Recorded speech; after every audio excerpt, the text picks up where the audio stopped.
మానవతానికి మానవ రూపం అన్న ఎన్టీఆర్. భారతదేశ చరిత్రలో ఏ రాజకీయ నాయకుడు ఆ సాహసం చేయలేదు. బండెక్కి 9 నెలలు ఒక్క రోజు కూడా విశ్రాంతి తీసుకోకుండా 35,000 కిలోమీటర్లు చైతన్య రథంలో తిరిగిన గొప్ప నాయకుడు అన్న ఎన్టీఆర్.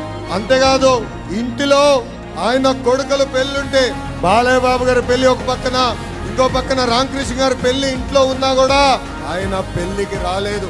నేను గెలిచిన తర్వాతనే ఇంటి గడప దొక్కుతానని చెప్పిన గొప్ప వ్యక్తి మన అన్న ఎన్టీఆర్. ఢిల్లీ అహంకారానికి తెలుగోడి ఆత్మగౌరవం మధ్యన యుద్ధం జరిగింది. 9 నెలల్లో తెలుగుదేశం పార్టీకి అధికారం తీసుకొచ్చిన గొప్ప వ్యక్తి అన్న ఎన్టీఆర్. దేశ చరిత్రలో ఈ రికార్డు ఎవరు బద్దలు కొట్టలేదు.